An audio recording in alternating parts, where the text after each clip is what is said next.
stop.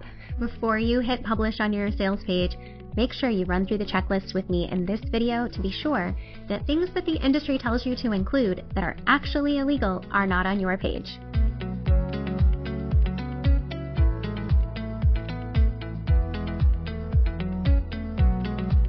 This is the first of 3 videos in the series all about selling your coaching programs from a sales page. So make sure you hit that like and subscribe button so that you get notified when the next videos come out. As the lawyer friend to coaches since 2015 and as a long practicing lawyer since 2008, I know how frustrating it can be to get conventional wisdom passed on to you from other business owners that actually turns out to be totally illegal. And let me tell you, the things I'm about to tell you in this video even surprised me. Some of them are hot off the presses from the Federal Trade Commission, who regulates the promises we make to consumers when they are buying from us. So I am with you because when I learned all of this, I had to go back and edit my own sales pages, and I want to make sure that you know this too. So drafting sales pages, for any of you who've been in business for a while, you know it can be the bane of your existence and take weeks of thinking and setup time and developing that perfect hook, the perfect language, and then forget about actually getting it onto a beautifully designed page that's aesthetically pleasing. Now with AI tools, the drafting and the creation are becoming quicker than ever. But my own experience recently with a new ClickFunnels product called OfferLab demonstrated how timely and important this topic is. ClickFunnels AI is generating fake testimonials and fake value stacks right out of the gate and putting them on beautifully designed and likely high converting pages. This is a huge issue and one that I want to be sure doesn't befall you. When it comes to sales pages, we know that they are more of an art. We want to be sure that we are not only telling our potential customers what they're getting in the program, but what the benefits are, what the pricing is, what the refund policy is, how much other people love it, what their day-to-day problematic reality might look like, and the possibility for a better future using your methodology. But when we are selling to people using certain tactics, some of these tactics are highly persuasive to the point of overcoming the person's agency to a certain degree.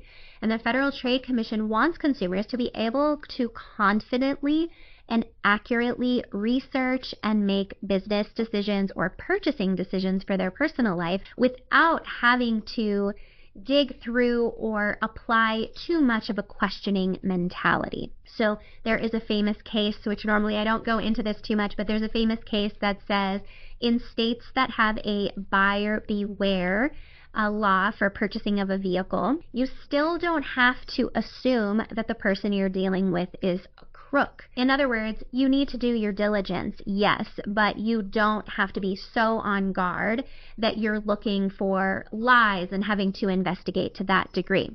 Now, buyer beware doesn't apply in the coaching industry, but the concept is the same. We want to make sure that our customers have what they need, accurate information, so that they can make a good purchasing decision. Now, if you watched a few of my videos, you know my famous line, which is that the source of all legal problems is unhappy clients. So yes, we're going to talk about the things that are illegal that can happen on your sales page, but this isn't just about checking the box on your legalities. Instead, it's about the best practices that are going to bring happy clients into your business and repel people who are the wrong fit.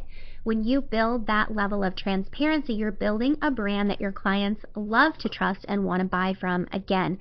This is about reputation, this is about energy, and this is about actually getting people in because you can help them and not just because you can make money off of them. So without further ado, let's get into what some of these big issues are that commonly appear on sales pages that your own coach may be teaching you to say, your own copywriter might be putting in, and now even AI might be generating from scratch for you. First and foremost, anytime that we're making marketing promises, they need to be truthful, accurate, and not misleading. So in my previous video, we talked about this, where you don't want anything on the page where you're saying to yourself, well, technically that's true. We don't want technicalities. We want it to be accurate and not misleading, which a lot of times is something that happens by omission. It's what you fail to talk about. And we'll return to that concept, especially when we're talking about testimonials and other social proof. Now, this can play out not only in the legality of the words on the sales page, but also it can really work against you if your client is angry, wants a refund, and ends up doing a chargeback with their bank. So how that works is typically they'll come to you and say, hey, I was promised this. I don't think that this program is fulfilling on that promise.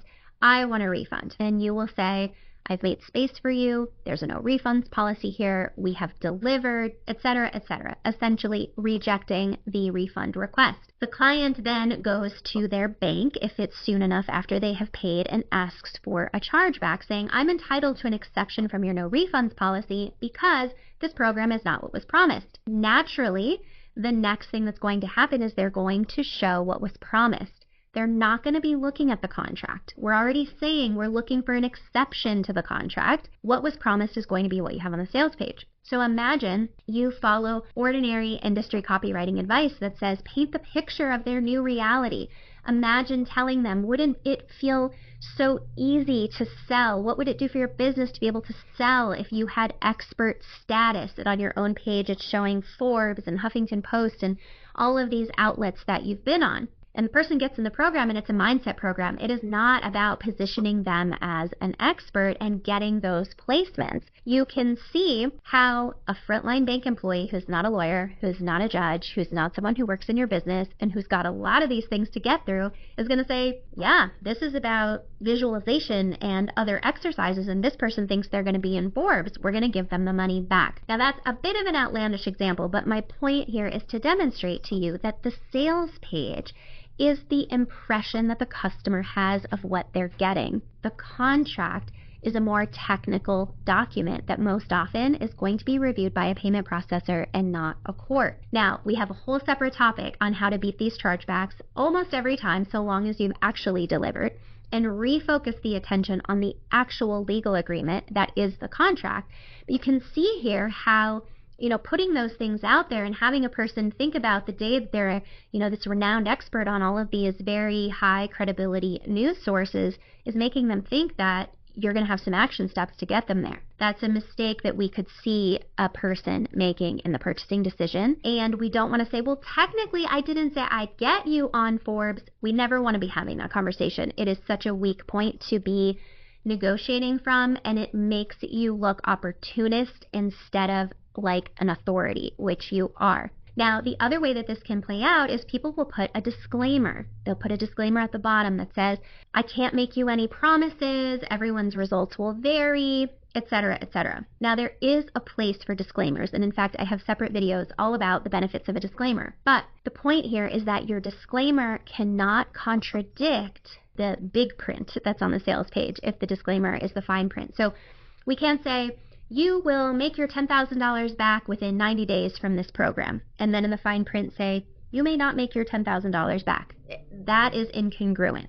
Our disclaimer clarifies, but should not contradict our sales messaging on the page. So it would be very fair to say, past participants have set out to earn their investment back within 90 days, and here are a few of them talking about the fact that they did that. And then you would say in the disclaimer that these were individuals who had resources and momentum already, that the program was able to amplify and improve on those things such that they could get results. That type of disclaimer is very appropriate because it lets the person know this may not apply to them for the specific reason that they don't bring to the table what the people in those results brought to the table. And that's another thing that we'll go into more in the video about testimonials and social proof, is helping the viewer of your sales page understand how they are different and how they are the same as the people who have gone through the program before and gotten certain results. So the next thing that we're worried about on sales pages is what type of promises we're making, especially when it comes to earnings, when it comes to weight loss, when it comes to health adjacent claims such as for health coaching for diabetics or other types of health coaching where there could be a numerical figure associated with the health condition. Now, when it comes to numbers-based promises that can help people get more leads or earn more money or lose weight or reduce or improve health figures, those types of things, we actually want to stay away from a specific promise of the numbers, and instead we want to focus on qualitative benefits of going through the program. So you might think about a person who is able to be coached through the dietary choices that they will make to improve the symptoms of diabetes by understanding that they may have cravings, this may be a new way of eating, overcoming all of those hurdles that they will experience on the journey of making a change. And once the change is made, selling them on not the fact that their diabetes is gone, but rather that they feel confident that they know how to choose foods. They are happy to have expanded their palate and enjoy so many more things that they wouldn't otherwise have tried, but for the fact that they've gone through this trial and have come out on the other end with a solution. They may feel excited because they are having increased energy. They can spend time with family or children or, have more productive days. You see where I'm going with this. All of these are amazing outcomes that people desire and will pay for without having to say your A1C will go to whatever. If A1C is what we measure for diabetics, I don't know that, I'm sorry. But the point here is that as a rule of thumb, we want to talk about quality of life instead of numbers on the scale, numbers in the bank account, etc. It's very hard to properly support those types of promises. And on that note, I'll just say this. They're not impossible. It's not totally illegal to use the numbers. It's just that what is required of the average business owner to be able to put that out there with the type of support that's required if you are called on it is a very high burden, and it's not even really all that necessary. So that's the rule of thumb. Quality of life over the number on the scale. Another big one that we commonly see on sales pages has to do with fake urgency or fake sale pricing. Now, this is an area where sales psychology is dead on. When you give people a deadline, they are more likely to act. So for any of you who have done open closed door launches before, you know that people tend to buy on the first day and on the last day. And in the middle, you want to freak out. And on the other hand, consumers will tell us, I don't like this sense of urgency. I want the time to think and talk to my partner and all the things that we do to overcome our, personal inertia before we buy. And so we have this tension because we know urgency works even though people don't really like the experience of it. So urgency has a place because there are actual programs that have an urgency component. If it's something like Marie Forleo's B-School that was run once per year, that is a real urgency. You have to get in now, otherwise you have to wait till next year. But, a page that just lives on the internet that has a timer that goes down from 20 minutes and just starts over every 20 minutes, that is an illegal fake urgency tactic. Now, the other piece of this, kind of the flip side of the coin, is related to pricing. There are a lot of people, especially in sales funnels, who will say this is a one-time only offer. You'll never see this offer again. Make sure if you are using that type of language or something adjacent to it, that is 100% true. That doesn't mean this is the lowest price you're going to see for a while. This doesn't mean you will see a lower price on Black Friday, but you really have to stick to that. And I'll give you an example. In my own business, I used to run an ad to a free gift, and on the thank you page was a 20-minute timer that someone could get my signature program at the time for 50% off. It was truly an offer they would never see again. And that was done because the 1% of people who took me up on that would not only help me recoup my ad spend, but actually double my money. Plus, I would then have my list of people who didn't purchase that I could nurture over time and offer them some other incentive to purchase at a later date. But never would they ever get the 50% off again. You can't lie about that stuff because it influences purchasing decisions. And when consumers make purchasing decisions based on untruthful statements, they may have made a different decision, and that's what makes it illegal. If you're putting things out in the world that would make a consumer make a different decision if they had the truthful or accurate or complete information, then you know you have a problem on your sales page. All right, this video, I want to leave it here because I have two more that are of equal importance in this series that I want you to go to. But first, let's just do a quick recap. Truthful, accurate, not misleading. We're not doing any kind of talk about your program in a way that omits the facts. We're looking at the qualitative outcomes over the quantitative outcomes.